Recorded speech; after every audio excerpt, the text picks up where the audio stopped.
Maher, the famous comedian. I've known Bill since I was like 18, 19 years old, and I've never said this publicly, but that guy.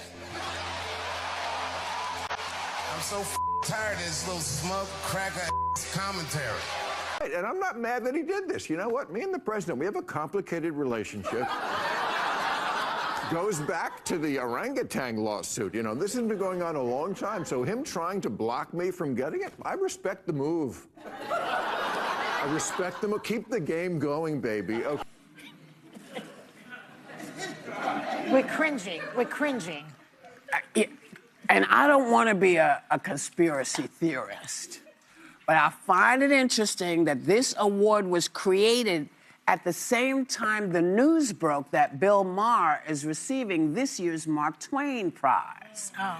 Now, the White House said that it was fake news that he was getting the prize, but he is getting the prize at the Kennedy Center, which you know who slapped his name in front of a few months ago.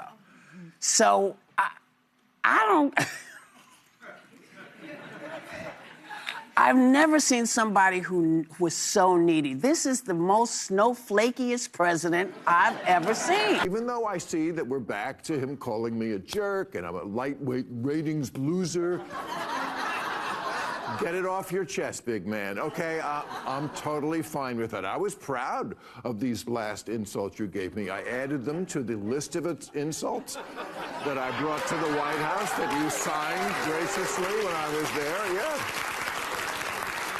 So I would just like to say, as a low ratings lightweight and a rather dumb guy and a pathetic bloated sleazebag, a dummy, a terrible student, a nervous failing comedian, and someone who is sick, insane. Yes, it has always been that way with Democrat, but it is on steroid with Trump. It doesn't matter what it is. If it is by or for Trump, they will fight to do the opposite. Their hate for Trump exceed all rationale. This guy dropped this video under this post. Be my set to receive the Kennedy Center Mark Prize despite the White House claiming that days ago that the comedian will not be getting this award. CNN had to put out a whole segment on this. I don't know why these people always like to twist things. I'm going to show you some videos so you can see exactly what is going on. B is melting down, putting out a whole segment about that. Did you get out here okay with the airline situation? I did. We had a 2 a.m. vote yesterday and then got on a plane this morning. The Senate voted. Thank you very much. And the airport was okay? The airport was good. Wow. I saw some of the ICE officers. They were actually moving packages, Amazon packages, when I saw them, but it was moving well. And I think in lines, we've all seen the video of that from various airports. Is that going to be what ends the stalemate in Congress to get DHS funded? Well, look, it's the Democrats who have led to this stalemate over the past 6 weeks. The president and the Republicans' position has been very clear.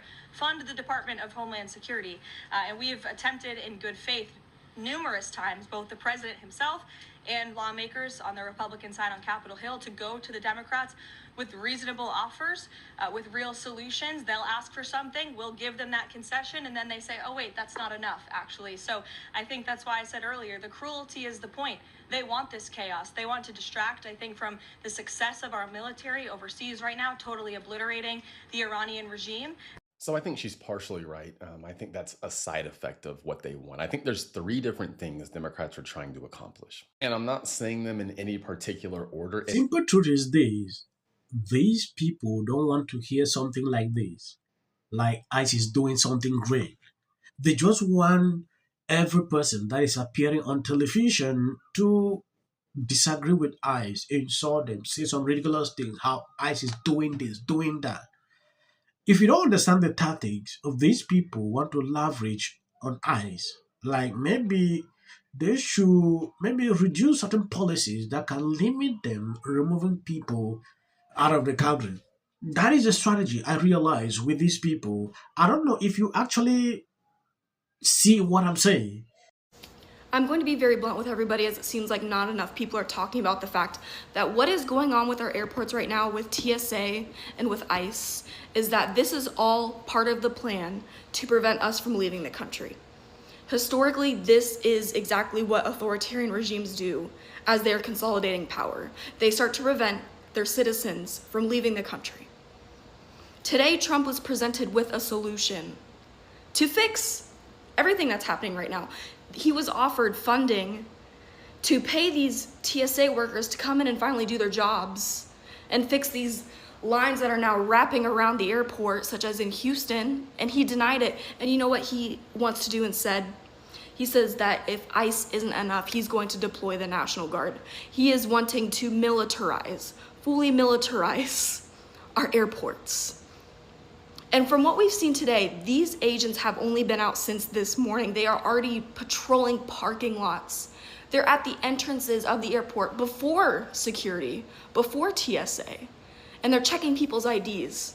People have already been kidnapped today from airports. And they don't even really have to do a whole lot.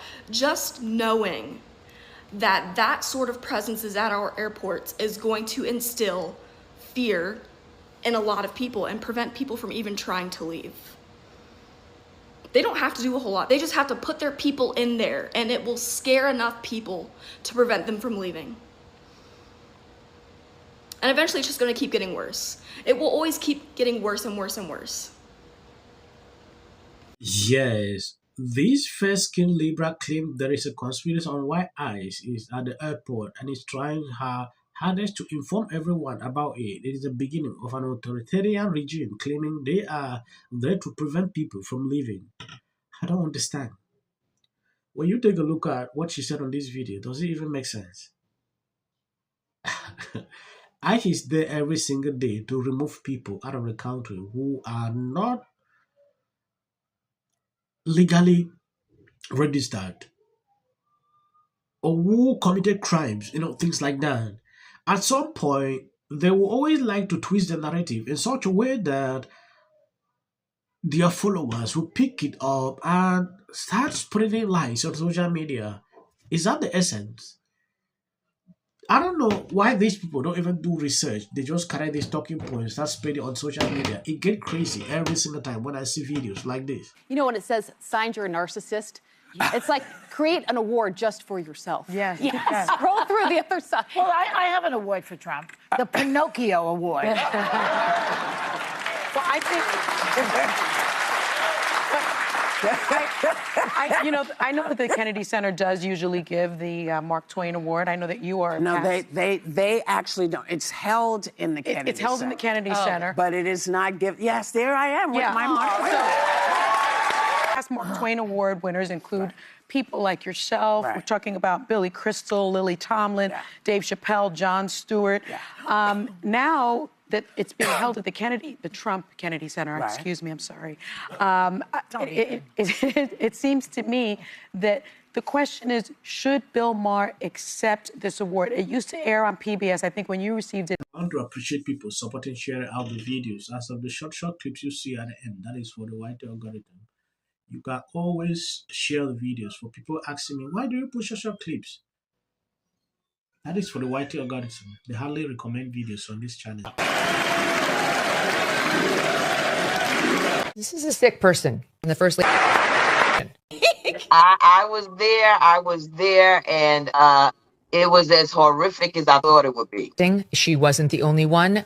Look at SOT 35, CNN's Abby Phillip. But he utilized almost like these game show type moments where you're seeing awards being presented. They're just so disgusting.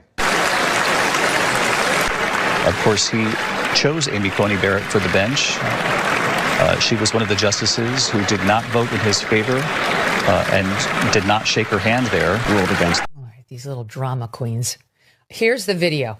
He shook everyone's hand. Everyone. There's the Chief Justice. He did shake Elena Kagan. Here goes Brett Kavanaugh. And there's Amy Coney Barrett. All of them got their hands shaken to the point where they had to come back on the air and say this in SOT 33. But we should point out as he walks in, he's pretty close to the justices again as he comes down on the floor, that he did shake their hands there this evening. There were a couple of shots that they showed, one of them making it very clear, including Amy Coney Barrett. They thought they had such a juicy moment. No, that's not what happened at all. To get here, and to press this country to Or those two. I think they took his bait. Can take away from the joyous moment as all Americans. And why are they putting a medal? Oh, he's already under scrutiny for 1,000 reasons. Patel posted this on X. People on the left are absolutely losing their minds. Because now it's our job. I get suspicious when anybody, whether it's No one should be above scrutiny. I think that Whoopi Goldberg, you might want to think. Isn't their whole testimony? Don't use it as a person's home. In such emotional turmoil. And Republicans on both sides, you're so amazing.